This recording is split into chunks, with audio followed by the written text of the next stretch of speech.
and I Googled the 10 hardest races in the world. I knew nothing about ultra running. The first I'd ever run was 20 miles at one time. And so what came up was the Badwater 135. 135-mile run through Death Valley in the summertime. I thought it was a stage race. I didn't know people could run 135 miles at one time. I had no idea it was even possible. What do you mean a stage race? Where you run like 20 miles, camp out, and then run 20 more until you get 135 miles. Right. So I went to ultra runner. Didn't know what ultra runner was. I called the race director up, Chris Kosman of the Badwater, and he said, "Are you an ultra runner?" And I was like, "I don't know what that is." He goes, "Have you run 100 miles in 24 hours or less?" I was like, "No," but I said, "I'm a Navy SEAL. I was in 3 Hell Weeks. I was a Ranger." I gave him some resume. He didn't give a shit. He said, "I don't care. You got to qualify for my race." And the deadline was up in 2 months for this Badwater race.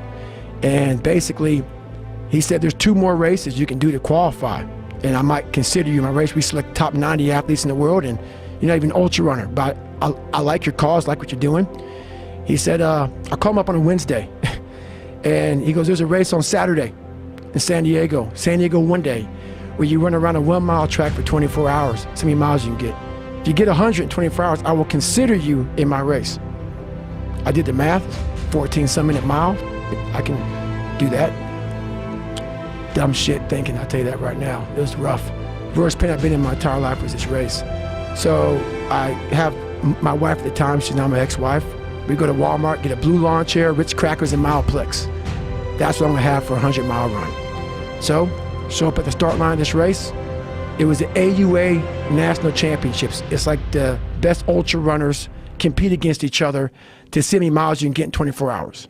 And I'm this big bodybuilder looking guy with his shirt off. How much did you weigh back then? I would say I was at least 230. At least. It may have been more. And jacked. Yeah, I was ripped the up. I had big old chest. I was big. I was jacked up. There's a picture of me. You definitely didn't look like someone who could run 100 miles. No, not at all. So basically, I start running, and I get to about mile 40, mile 50, and I'm feeling pretty good. I get to mile 70, and it was the worst pain in my life. I sat down in this blue lawn chair at mile 70, and the Ritz crackers after mile 20 became Ritz cracker balls because I wasn't hydrating correctly. I didn't know what to do. I was drinking Mileplex for my nutrition because I couldn't eat these Ritz crackers. Had very minimal water, if any at all, and I was just dying. So I sat down in this blue lawn chair as I was watching all these runners go around in this circle. I was all dizzy and lightheaded, hadn't gone to the bathroom. It's been about 12 hours. I went 70 miles in about 12 hours, which is good. And I looked at my ex-wife now, and I was like, and I started seeing like 3 of her. And once my body stopped, my mind just went off. And I had to go to the bathroom. And the bathroom was it's like 20 feet away from me, if that. And I couldn't. And so I sat there and peed blood down my leg and started crapping up my back, and with 30 miles to go.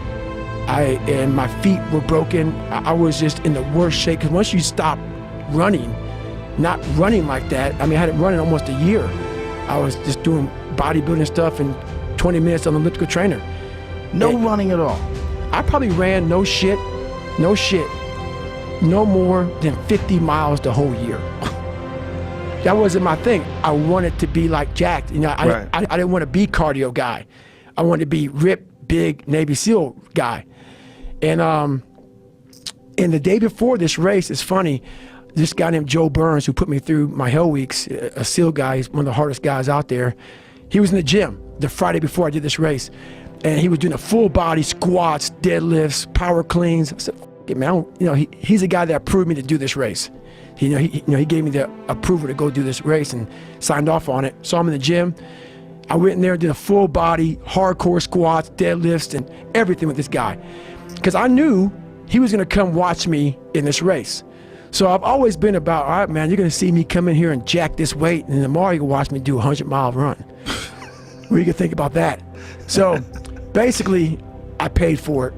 So he came out there with my favorite thing, chocolate, mini donuts, because he knew my story of my past life, and brought the 6 mini donuts out there, and I had my hat pulled down, and at mile 70, man, it was torturous. And with blood down my leg and 30 miles to go, I started reaching the cookie jars, man. I started pulling off all kind of stuff. I reached in my mind, and a lot of us, when we have bad times in life, even the hardest person in the world, we forget how badass we are during that hard time.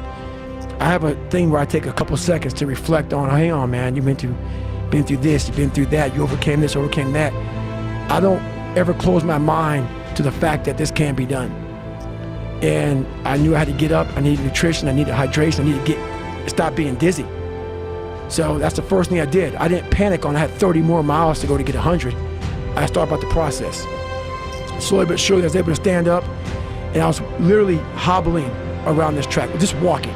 No running at all. I couldn't run. My feet were in the worst pain. This is the worst pain I've been in my entire life. Nothing in any training is even comparable to this last 30 miles. And what happened was, my ex-wife looked at me and she's like, man, we agreed I'm not gonna make the time. I was going way too slow.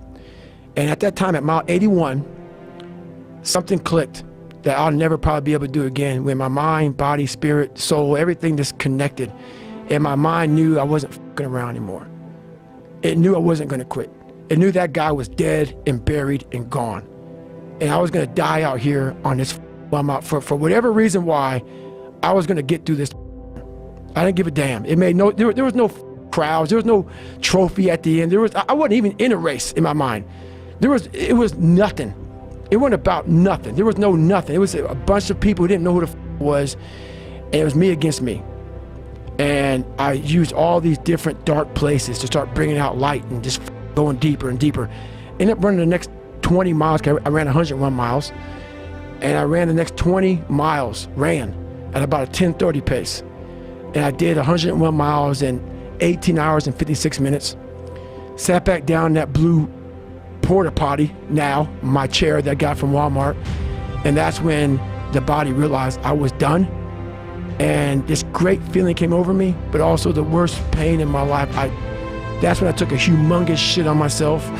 Literally like a fucking log up my fucking back. Pissed so much blood down, and my wife she was a nurse. And she was freaked out.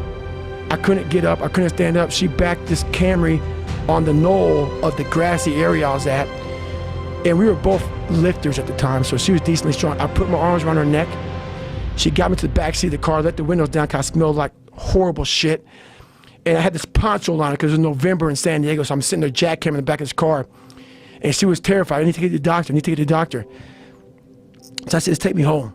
So we lived on the second story or the second deck of this apartment complex in San Diego. I got to the first deck, so I get out of the car and I could stand up, but with my arms around her neck. So I was just leaning down because I was gonna pass out. I got to the first deck, went down, just couldn't stand up anymore. Got around her neck, worked up my way up the railing, got my arms around her neck again, walked to the kitchen area, which was right in the front door. I was laying on the poncho liner, crap was everywhere. She helped me manage to get into the tub, and it looked like dirt was coming out of my face. This looked horrible, just the grossest thing in the world. It was the worst pain I can ever be in my life. And the craziest thing, I'll tell you a story because it's right now. I'm not sadistic, I'm not crazy. People may think that. They may want to put a title on me after hearing me because it makes them feel better. Because they think, wow, this guy must be some special or just up crazy dude. No, I'm a guy that came from nothing. Anybody's capable of doing shit like this. Anybody. And I sat in that tub. She put the water on me. She called my mom up. And my mom was dating a doctor at the time. The doctor said, you need to get him to a hospital now. She came back in. All I wanted to do was call Chris Costman on the phone, the race director of Badwater, and said, I did it. So she said, I'm taking you to the doctor. I said, no, let me sit here and enjoy this pain. She said, what are you talking about? I said, I need to go to the doctor. I realized that. But I never thought it was humanly possible to do what I did. I went 70 miles. And at 70 miles, I was dead. I was at 100%. What I thought was 100%. I went 31 more miles after being in the worst physical shape I've ever been in my life. And all that pain and suffering and thing was going through my body as I sat in that tub and the waters hit me. And it was the most amazing feeling of accomplishment. And I want to be numb. I didn't want people to give me drugs and to numb this pain. I did this. And as crazy as it sounds, it was the most amazing moment of my entire life.